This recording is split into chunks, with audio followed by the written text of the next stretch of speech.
The Cloverfield timeline cements it as one of the most unusual movie franchises out there. 2008's Cloverfield kicks the series off with a found-footage version of a monster movie. Despite its success, there was no word of a sequel until the first trailer for 10 Cloverfield Lane dropped and confirmed its connection. This was then followed by the third film, The Cloverfield Paradox, adding a little more connection between the movies beyond just the titles. While Cloverfield is in each movie title, none of the sequels were promoted as sequels, and they were simply marketed as standalone films. As a franchise, Cloverfield is nothing if not unpredictable, which is what many fans find so endearing. The Cloverfield Paradox offers some interesting connections to the previous films through alternate dimensions, time travel, and the titular phenomenon of the film, showing the three movies may actually be more connected than anyone previously thought. Watching the Cloverfield movies in order isn't as hard as it first appears, and neither is deciphering the Cloverfield timeline. What is the Cloverfield Paradox? The third movie in the franchise suggests alternate realities can connect the movies. Mark Stambler on a news station in the Cloverfield Paradox. Each movie in the timeline started life as a standalone story, with the Cloverfield moniker added later for them to be brought into the franchise fold. There isn't necessarily a right way to watch the Cloverfield movies in order. Each movie tells its own isolated story, and what connects them is the root cause of the specific weirdness, be it the Keiju in Cloverfield or the arrival of genuine aliens at the end of 10 Cloverfield Lane. The Cloverfield Paradox then theoretically unifies the disparate situations of the various movies with its namesake reality warping event, with the premise leaving plenty of room for more loosely connected Cloverfield movies. The Cloverfield Paradox explains that the franchise is, at its core, rooted in cosmic horror. A single plot element links all three films, and it feels more like something from Event Horizon than the Godzilla-esque Keiju action of Cloverfield. In an early scene in the Cloverfield Paradox, author Mark Stambler appears on a television, warning of the titular Cloverfield Paradox. The character explains that the particle accelerator science experiment in outer space has the potential to destroy the very fabric of space-time. In the Cloverfield continuity, a space-time collapse is explained as having the potential to cause bleeds between alternate universes, changing the past, present, and future, completely upending reality itself.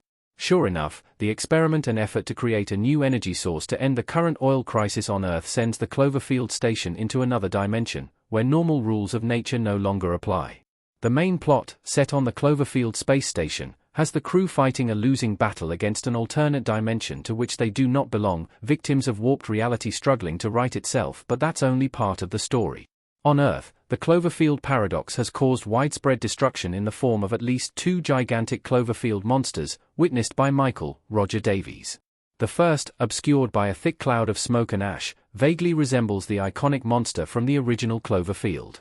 In the final shot of the film, however, a supersized version of that legendary beast makes a terrifying and glorious appearance above the clouds, indicating that Cloverfield and the Cloverfield Paradox do share more than just a franchise.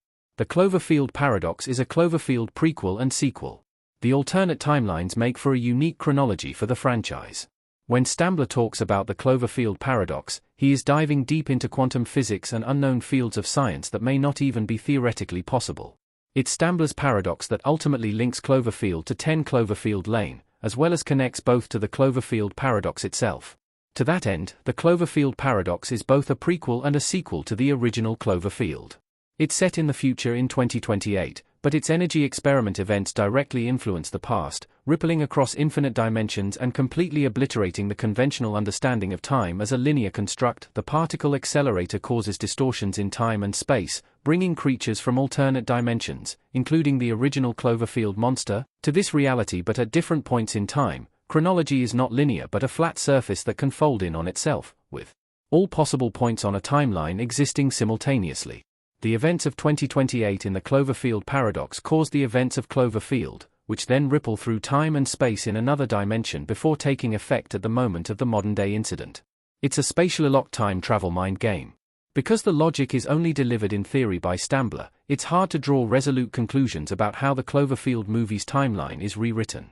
It's also worth noting that the science is deliberately a little confusing. This is cosmic horror inspired by movies like Event Horizon and 2001, A Space Odyssey. After all, fear of the unknown is an important thematic element of the Cloverfield movies. While some viewers might wish for an explanation that makes everything click into place, this would ultimately ruin the suspense and position the sci-fi franchise a little too close to the science and a little too far from the fiction. 2028 is now dominated by giant monsters. These monsters were ripped out of their own timeline. The Cloverfield paradox monster roaring. The events of the Cloverfield paradox caused a butterfly effect across space-time that had significant ramifications, not only in Stambler's reality but in those adjacent to it too. The events of Cloverfield and 10 Cloverfield Lane are a direct result. History has been significantly altered, with the monsters in the preceding two movies arriving because of what happens in 2028. The third Cloverfield explained that this creates a causal feedback loop of sorts. The horrifying creatures that started appearing earlier in the timeline spread and the interim decades were rewritten, which in turn means that Earth in the 2028 present of the Cloverfield paradox is now dominated by multiple Cloverfield monster species. Giant is the optimum word for the Cloverfield paradox key due to, the creature at the end is tall enough for its shoulders to stick out above the clouds, making it significantly larger than what was seen in the 2008 film despite the similar design. While this means the watching order can be a little confusing since the franchise technically both starts and ends with the Cloverfield paradox, it does highlight that interdimensional travel is not neat, clean, and deliberate, it's violent, unpredictable, and often accidental. The Cloverfield creatures are ripped out of their own time and space, which is folding over on itself like a wormhole.